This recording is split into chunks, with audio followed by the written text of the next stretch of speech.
Pertama pembukaannya saya serahkan ke Ketua Kelompok CEO-nya, Ica, dipersilakan. Baik. Oke, malam. Assalamualaikum warahmatullahi wabarakatuh. Waalaikumsalam. Jadi kembali lagi sama kami kelompok 1 dari aplikasi MyTrans Padang. Mungkin untuk yang belum masuk di Zoom kemarin, perkenalkan aku Salisa yang posisinya sebagai CEO, lalu ada Rick Rifki sebagai CTO, lalu ada Cindy Erika sebagai COO, dan Amar Robani yang alhamdulillah sekarang udah join sebagai CPO. Nah, untuk presentasi selanjutnya aku serahin ke Cindy. Silakan Cindy. Oke, terima kasih. Slide selanjutnya. Jadi di aplikasi kita MyTrans Padang ini kita punya fitur-fitur penting utama ya. Ada 4 fitur utama yang akan kami buat. Yang pertama adalah lacak lokasi, di mana fitur ini bisa mengetahui semua posisi bus yang tersedia di Padang. Yang kedua adalah tarif perjalanan, di mana akan menampilkan tarif bus sesuai dengan kriteria penggunanya. Yang ketiga adalah rute perjalanan, di mana fitur ini akan menampilkan rute atau koridor yang akan dilalui dari bus Trans Padang tersebut. Yang keempat ada fitur yang namanya customer service, di mana layanan ini akan terhubung ke WhatsApp bisnisnya si MyTrans Padang yang akan menampung, melayani, serta memproses keluhan dan pertanyaan dari pengguna. Selanjutnya akan dijelaskan sama teman saya. Selanjutnya dari saya, Mas. Saya share screen dari ke Asananya, saya pindah dulu.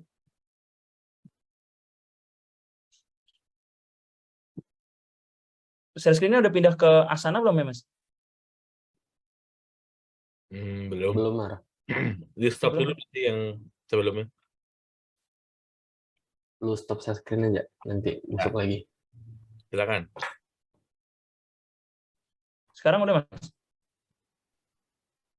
Iya, lagi loading. Oh, tapi belum Asana? Belum. Oke. Masih hitam sinyal lu mungkin, Mar. Let's started screen sharing. Nah, ada. Sekarang udah Asana, Mas? Ya, sudah. Oke. Jadi untuk backlog-nya saya buat seperti ini, Mas. Jadi kita punya 9 backlog di sini kan. Dan pengembangannya itu dari 4 MVP tadi. Nah, jadi backlog-nya ini terdiri dari pertama ada backlog dari pertama judul user story-nya, itu yang pertama tarif perjalanan contohnya gitu kan. Ada epic-nya, dia termasuk epic-nya cost and payment. Kalau ini value-nya, estimate, prioritasnya. Terus yang penting ini ada user story-nya pertama. Jadi tarif perjalanan ini jalan lalu user story-nya sebagai seorang pelanggan, saya ingin mengetahui tarif perjalanan dari Trans Padang agar saya dapat menyiapkan budget yang cukup. Nah, lalu ada acceptance kriterianya atau DOD, definition of done-nya. Jadi definition of done dari user story ini adalah menampilkan tarif perjalanan dari Trans Padang. Nah, lalu dari user story tadi ini termasuk dari Epic Cost and Payment. Value-nya itu $3 itu berarti paling besar di sini. Estimate dari story point-nya saya kasih 3, priority-nya now. Nah, di sini priority-nya saya pakai metodenya USDF, Mas, yang apa namanya? Yang kayak tadi pakai Mas Ahmad sebelumnya, sama. Jadi semakin diurutkan berdasarkan semakin besar value-nya, tapi semakin kecil effort untuk mengerjakannya. Nah, dan juga yang saya utamakan di sini priority-nya adalah yang MVP tadi, 4 MVP tadi. Jadi yang pertama itu adalah tarif perjalanan, rute Trans Padang, lacak lokasi bus, dan juga customer support. Nah, baru habis itu saya kasih pengembangannya di bawahnya, yaitu ada estimasi kedatangan, estimasi perjalanan, saran rute, registrasi dan login, dan juga opsi pembayaran. Karena gini, Mas, jadi kan aplikasi Trans Padang ini, Trans Padang itu mirip kayak Transjakarta, Mas, kalau nggak tahu kan, jadi mirip kayak Transjakarta gitu kan. Nah, kita tuh maksudnya buatin aplikasi ini supaya orang itu tahu nih sebelum dia make, atau misalnya orang yang baru mau pakai Trans Padang, oh tarif perjalanannya berapa sih sekali tarifnya gitu loh. Terus rutenya apa. Dan juga, nah kalau cuma tahu tarif perjalanan sama rute itu cuma bisa lihat di web gitu, di internet juga bisa Mas. Tapi yang bikin aplikasi ini spesial karena pertama ada lacak lokasi busnya. Jadi kita tahu nih, oh kira-kira bisnya itu sekarang lokasinya di sini, jaraknya tuh berapa jauh sih dari halte terdekat gitu. Jadi kita bisa ngira-ngira kan. Terus ada customer support-nya, jadi kita bisa nanya-nanya kalau nggak ngerti. Lalu pengembangan itu ada estimasi kedatangan. Nah, estimasi kedatangan ini menampilkan estimasi waktu kedatangan bus akan tiba di halte terdekat. Jadi selain kita pertama bisa lihat lokasi, selanjutnya pengembangannya itu, oh kita tahu dalam kira-kira 5 menit lagi misalnya busnya nyampe halte gitu loh. Nah, baru habis itu juga ada estimasi perjalanan. Jadi kalau estimasi perjalanan ini, setelah kita naik bus itu, kita bakal tahu estimasinya dari halte yang kita naikin sekarang sampai halte tujuan kita tuh berapa lama kira-kira. Nah, terus ceritanya pakai kayak AI juga, Mas. Jadi ada saran rute.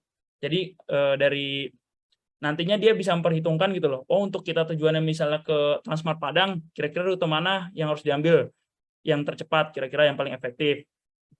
Nah, dan saya sih di sini pertama ngedesain aplikasinya tuh emang nggak perlu login Mas, karena menurut saya nggak butuh data pelanggan di sini kan, karena pertama cuma buat nampilin tarif, terus rute Transpadangnya, lacak lokasi segala macem. Nah, karena saya mau mengadakan opsi pembayaran selain Brizy gitu loh, misalnya kayak e-money, Flash, OVO, Dana, makanya saya butuh data dari pelanggannya, makanya saya tambahin register dan login dan juga opsi pembayaran. Nah, untuk backlognya mungkin itu dulu, selanjutnya lanjut ke Arik. Saya tampilin PPT-nya lagi. Udah ke PPT-nya lagi, Rik? Sudah. Ya udah. Nah, oke. Selanjutnya itu adalah story map dari fitur-fitur yang akan kami buat gitu ya. Dari yang jelasin Amar tadi, itu kan ada MVP-nya itu tentang bus tracking. Dan itu ada memberikan waktu estimate kedatangan, informasi bus, terus rute. Nah, itu ke depannya juga akan ada rekomendasi rute yang dijelaskan oleh Amar terakhir tadi, yaitu tentang AI-nya tadi. Nah, itu kami bikin next karena saat ini rute Transpadang itu masih satu jalur, jadi masih belum bercabang. Cuman dari info yang kami dapat dari berita, dari official langsung dari Pemkot, itu katanya bakal ada rute tambahan, sehingga bisa membuat satu tujuan tapi 2 rute. Makanya kami membuat ada recommendation route untuk mempercepat mereka atau user atau customer itu sampai kepada tujuannya. Nah, next itu ada customer service, yaitu live chat seperti yang dijelaskan oleh Cindy sebelumnya. Itu kita ada WhatsApp bisnis gitu kan. Jadi report semuanya bisa melakukan ke sana, maupun kita bisa service dengan panggilan nomor telepon.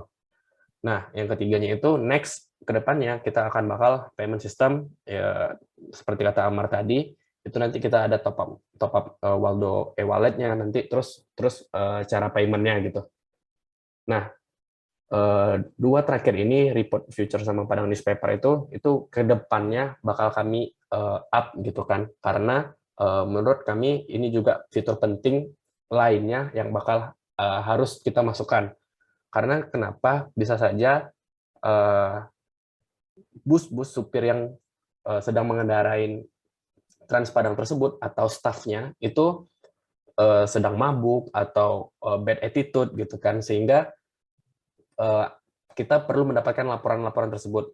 Ketika mereka bisa ngelapor melalui aplikasi, mereka bisa dengan mudah memfotonya saja, submit di aplikasi, lalu bisa terreport untuk kita gitu kan. Nah, selanjutnya juga itu ada report for lost item gitu. Suatu saat mungkin ketika kita ada ketinggalan barang atau apa, jadi kita bisa trackingnya gitu. Mungkin nanti dari staff dari Transpadangnya yang ada di dalam bus itu bisa menyelamatkannya, lalu ditaruh di loket di Transpadang gitu kan, sehingga kita semua tahu ada tracking barang ini tinggal di bus plat nomor sekian, jam sekian. Nah, next-nya juga itu ada Padang newspaper. Nah, ini juga sebagai opsi kami, di mana itu kita bisa mencari investor lah gitu bisa dibilang ya, jadi pemasukan dana, karena siapa tahu ketika aplikasi ini berkembang pesat, semua menarik tujuannya itu ke aplikasi ini, sehingga investor itu bisa kami guide dengan aplikasi yang bakal kami tawarkan ke mereka, yaitu newspaper-nya gitu. Mungkin itu, Mar. Next. Oke. Ya, selanjutnya ke saya lagi, Mas. Ini emang bolak-balik gitu ya, kita agak ribet, Mas, sebenarnya.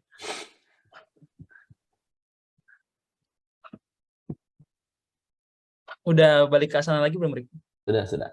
Oke. Jadi kalau berdasarkan urutannya di PPT-nya Haktifake ya, Mas, kan habis story map itu papan virtual sprint dan juga ada untuk sprint berikutnya. Ya, saya langsung jelasin aja.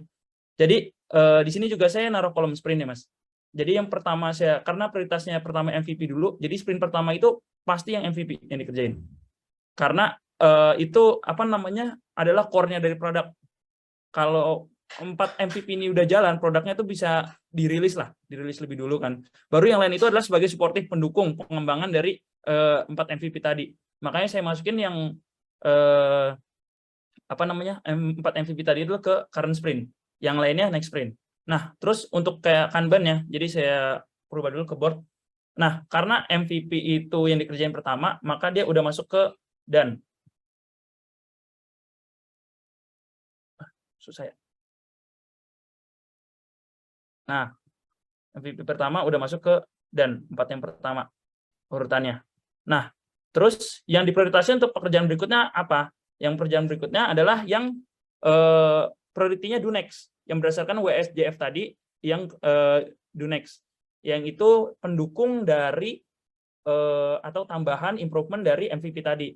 Nah, yang do next kita masukin ke in progress berarti, yaitu ada saran rute, estimasi perjalanan, dan juga estimasi kedatangan, gitu kan? Karena ya kayak tadi, estimasi perjalanan itu adalah improvement dari lacak lokasi bus, estimasi kedatangan juga improvement dari lacak dari lokasi bus. Terus saran rute juga lacak dari lokasi bus. Ini nggak perlu ada ini pun aplikasi bisa jalan, tapi setidaknya menambah nilai dan mempermudah user kita nantinya. Lalu yang akan to do yang dilakukan setelahnya adalah ini register dan login dan juga opsi pembayaran. Karena seperti kata saya tadi, yang kami prioritasin itu adalah aplikasi ini pertamanya tidak perlu untuk mencari data pelanggan gitu. Jadi bisa berjalan bahkan tanpa data pelanggan, jadi nggak perlu login.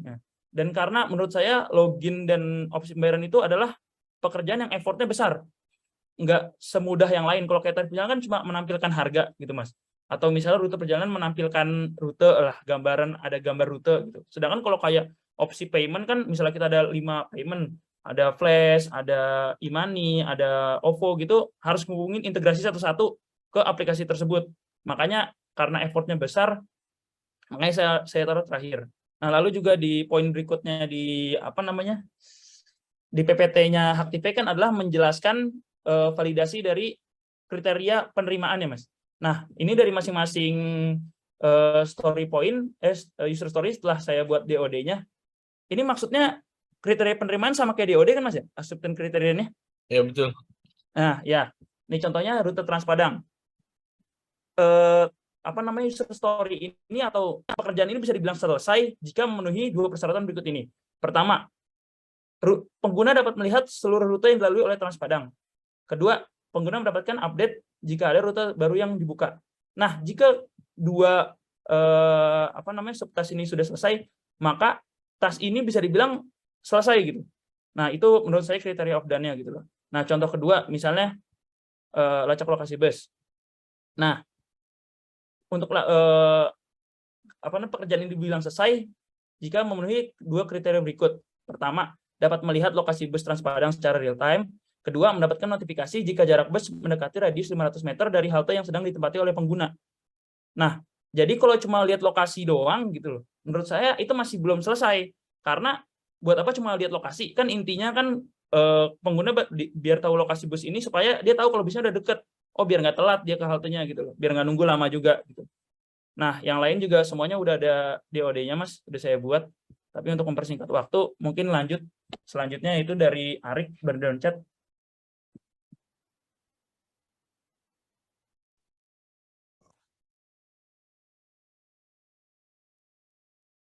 Nah, next-nya ini adalah burn down chart. Nah, jadi seperti yang kita tahu adalah burn down chart itu adalah perbandingan waktu ideal dengan waktu aktual Nah, karena mungkin belum berjalan aplikasi ini, jadi kami mengestimate, dan itu kami estimate-nya mencoba menanyakan dari tim IT-nya lah gitu ya, atau developer. Nah, jadi yang di waktu yang dibutuhkan itu adalah 2 bulan, di mana butuh effort yang lebih besar itu di waktu week 4 dan week 5. Karena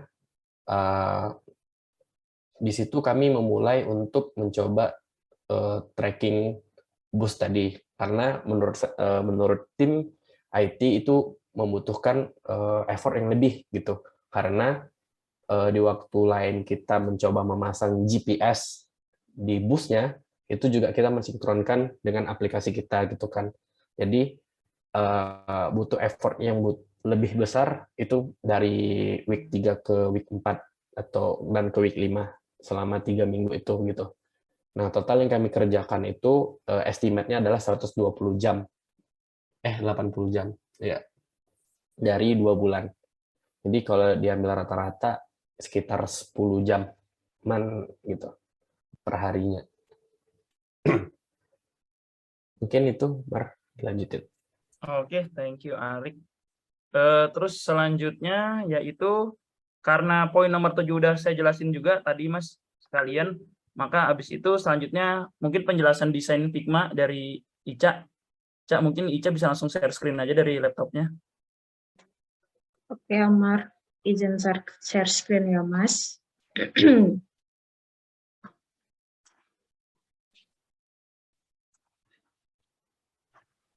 Untuk layarnya Ica udah keluar belum ya, Mas dan teman-teman? Ya, Iya, Oke. wih keren. Jadi ini Ica aku tuh nyoba buat ini pertama kalinya juga belajar Figma, nyoba bikin gitu. Nah, ini untuk tampilannya secara kasarnya gitu, Mas dan teman-teman. Jadi untuk itunya mungkin coba di-run aja langsung.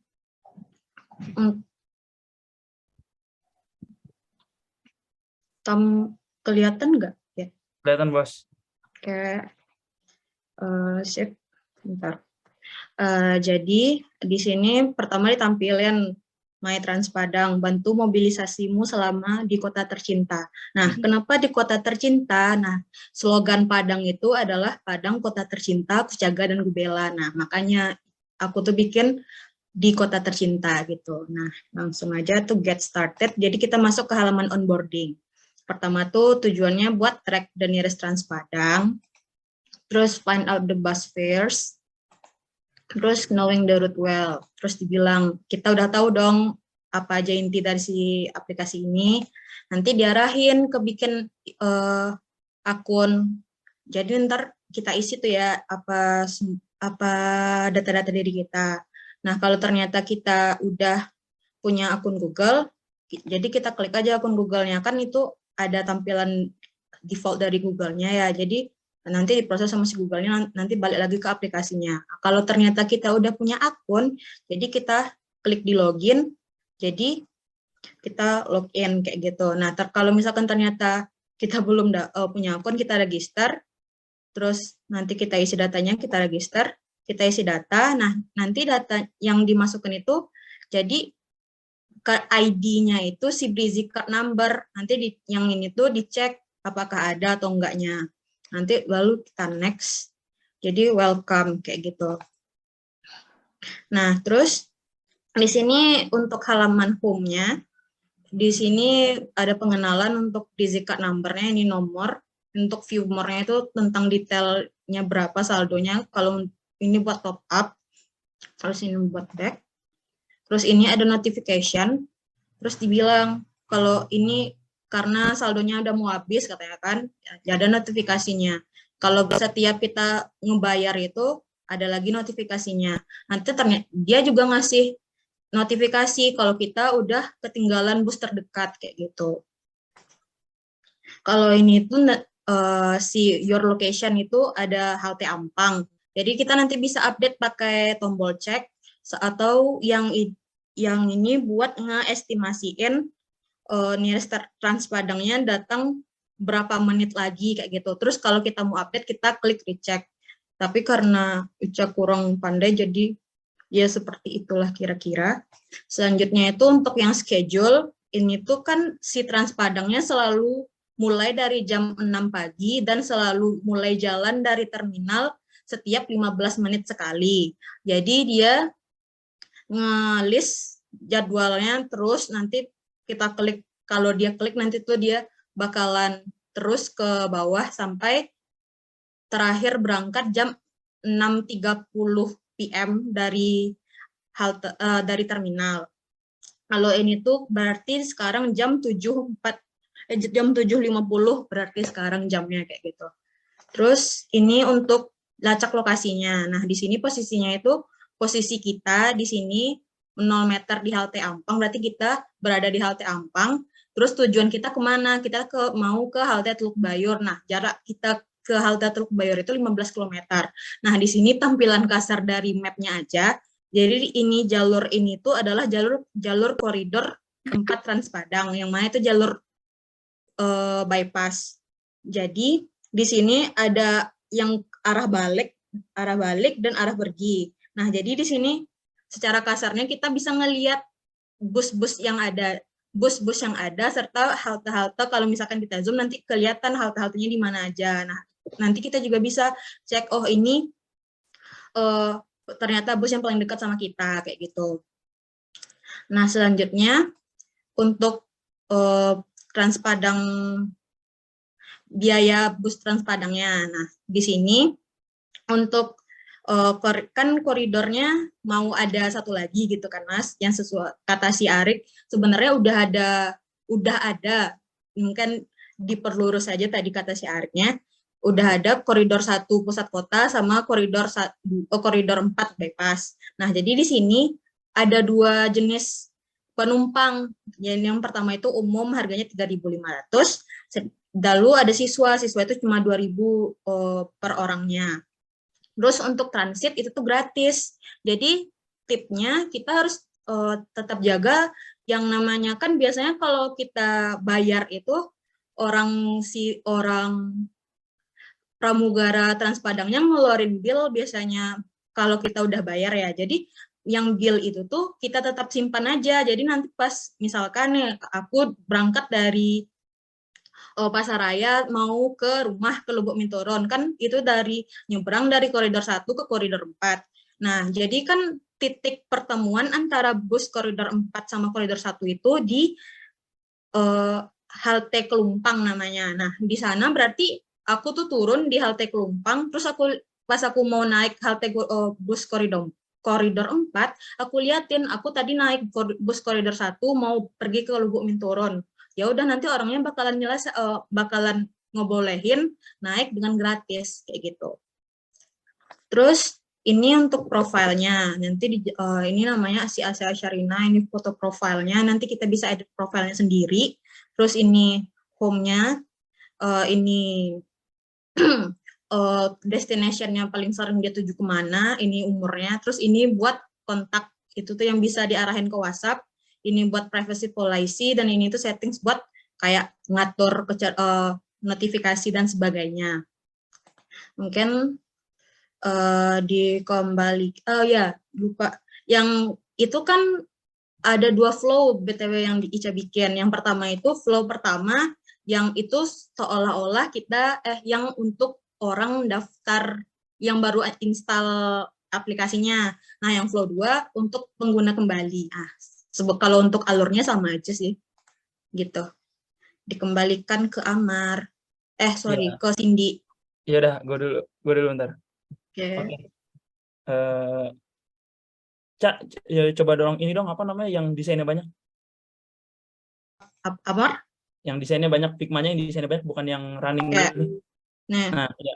Oke, mungkin nggak tahu ya Mas, kemarin udah dijelasin sama teman-teman saya atau belum, tapi emang Transpadang itu ada ya Mas, aslinya ada, emang di Padang tuh aslinya ada gitu loh, tapi emang nggak ada aplikasi kayak gini. Ini kan istilahnya imajiner lah kami bikin gitu kan. Dan ini tuh berawal dari keresahannya Ica sebagai pengguna Transpadang Mas. Dia emang orang Padang, domisili di Padang gitu kan. Dan kebetulan juga kami bertiga, saya, Arik juga sama Ica nih kuliah dulu di Padang, sama-sama satu fakultas. Bahkan saya sama Ica satu jurusan. Nah, ini keresahannya Ica, dia karena Transpadang sering telat atau segala macam, makanya dia pengen bikin aplikasi ini, gitu loh. Jadi emang beneran ada, jadi yang tadi Ica bilang kayak rutenya bypass, segala macam itu beneran ada, asli, tarifnya pun sama, 3.500, dan emang mungkin tadi Masnya agak bingung ya, pas Ica bilang daftarnya pakai nomor Brizi, karena emang pembayarannya pakai Brizi, kalau Transpadang. Nah, makanya kami tadi bilang kami mau bikin opsi pembayaran lain gitu, untuk mempermudah.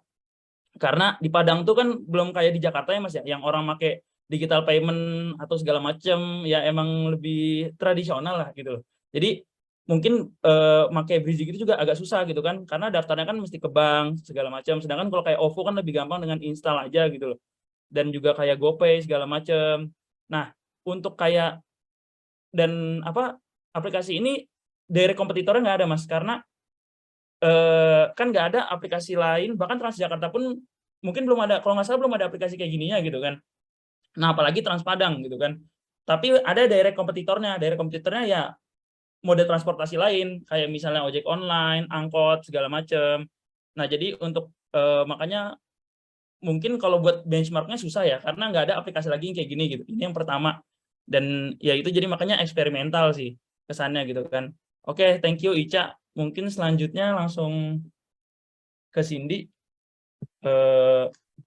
Udah dijelasin kan tadi sama Amar semuanya. Langsung Oke. penutupan ya. Demikianlah presentasi dari kelompok kami, kelompok 1. Kalau ada pertanyaan, monggo silakan. Terima kasih.